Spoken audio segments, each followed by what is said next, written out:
কি রে মেয়ে, তিনি কি গত হয়েছে? না গো না, সে গত হয়নি গো। তুমি সেখানে না গেলে বুঝবে না গো। কিভাবে যে তোমায় বোঝাই। চলো না ঠাকুর, একটিবার আমার সাথে চলো না। আমার বিশ্বাস তুমি গেলে ঠিক তাকে রক্ষে করবে, পারবে তুমি। চলো না ঠাকুর, চলো না। তুই কোথা থেকে এসেছিস মেয়ে? ওই দূর জঙ্গলের পাড়ের গ্রাম থেকে গো। তা তোমার স্বামীর নাম কি মা? আমার স্বামীর নাম ডগরু সর্দার। এক সন্ন্যাসী বাবা আমাকে বামদেবের কাছে আসতে বললেন,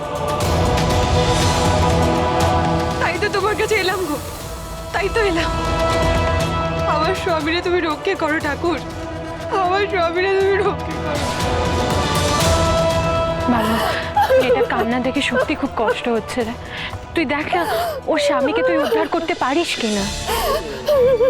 আচ্ছা কেঁদো না মা, কেঁদো না, কেঁদো না, ওঠো ওঠো ওঠো, কেঁদো না, কেঁদো না গো। আমার বড় মার থানায় যখন তুমি এসেই পড়েছো, তখন বড় মা ঠিক একটা উপায় বের করবে তোর জন্য। ওরে শোন শোন রে মেয়ে, আগে আমাকে বড় মার পুজোটা সারতে দে, কেমন? পুজো সেরে আমি তোর সাথে তোর গ্রামের পথে যাবো, ওই গড়ান্তলিকায়।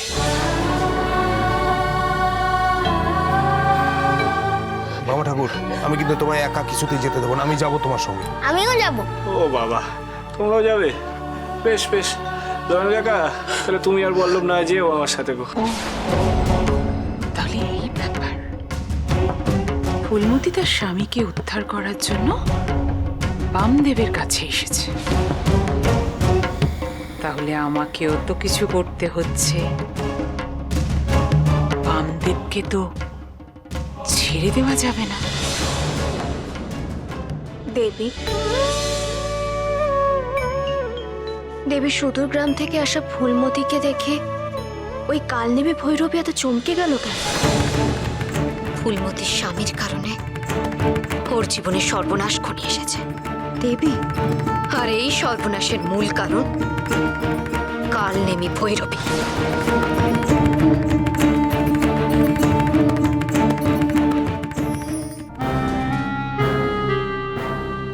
কি রে মেয়ে, দাঁড়িয়ে বললি কেন? এখানেই তো, এখানেই তো আমার স্বামী আছে গো বাবা। এখানে কোথায়? চারপাশে তো কিছুই নেই। কোথায় তোমার স্বামী? ওই তো, ওইটা আমার স্বামী ডগরু সর্দার।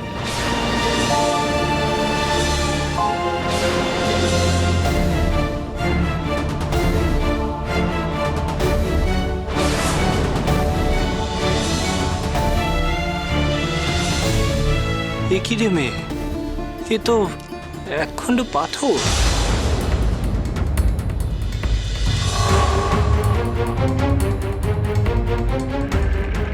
ঠাকুর দেখো দেখো, পাথরটা কেমন মানুষের মতো দেখতে, মনে হচ্ছে হাত জোর করে বসে আছে। ওটি পাথর নয় গো, ওটি তো আমার স্বামী। সে কি গো মেয়ে, এই পাথর তোমার স্বামী? তা উনি পাথর হলেন কি করে?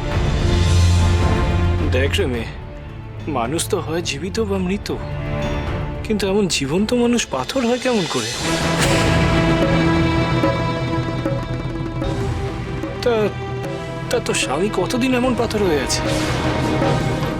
অনেকদিন গো বাবা, সে অনেক দিন হয়েছে আমার কপাল পড়েছে। আমার স্বামীটা পাথর হয়ে পড়ে আছে। আমার বুক ফেটে যাচ্ছে বাবা, বুকটা ফেটে যাচ্ছে। মা, মারে, এমনটা ঘটলো কেমন করে? সে কথাই তো তোমায় বলবো বাবা, বলতেই হবে। হ্যাঁ বলো বলো, তুমি যদি না বলো তাহলে বামা ঠাকুর তার প্রতিকার করবেন কি করে? বলো। কাঁদিস না মা, বল, সবটা খুলে বল আমাকে।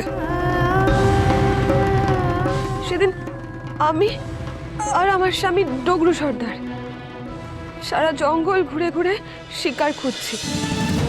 শিকার জোটেনি বাবা সেদিন আমাদের। দুজনেই ভাবছি আজ খাবারটা কি, না খেয়ে থাকবো নাকি। আর ঠিক সে সময়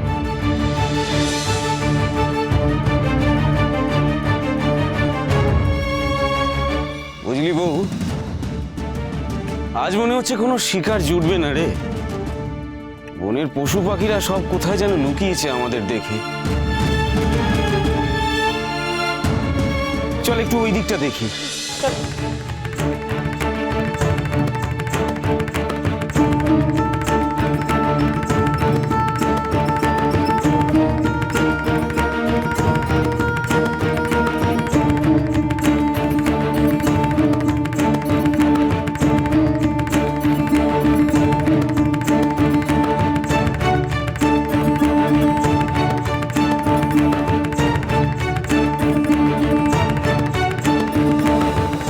ওই দেখ বউ, গাছে কত ফল ঝুলে আছে।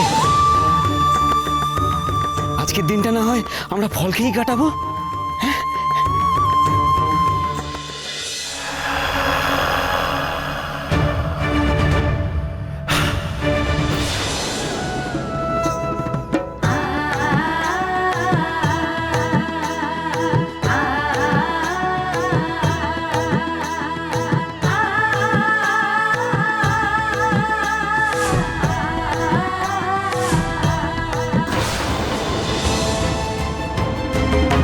কে কে কার এত দুঃসাহস?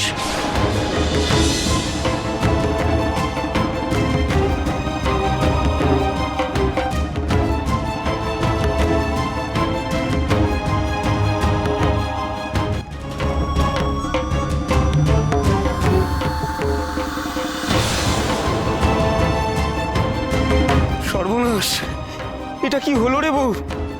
না জেনে পাপ করে ফেললাম। চল আমরা ক্ষমা চেয়ে নি, চল।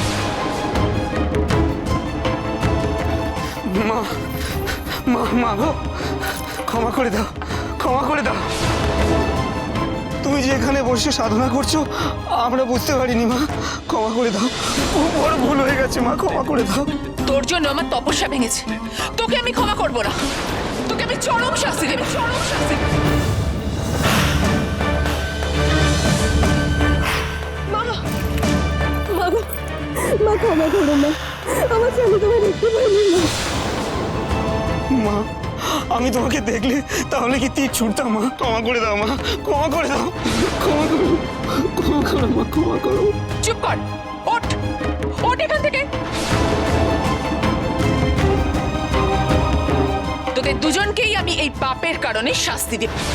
আমার বউটার কোনো দোষ নেই গো মা, সব দোষ আমার। আমার তোর দোষ? তুই স্বীকার করলি? তাহলে তোকেই।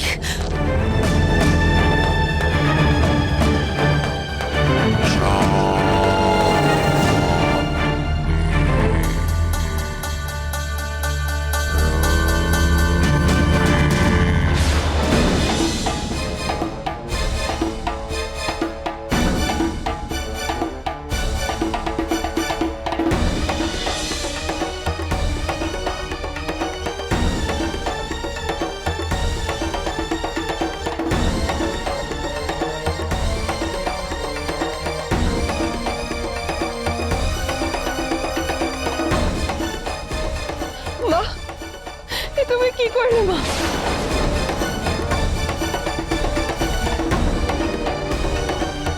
আমার স্বামীকে আদর করবে?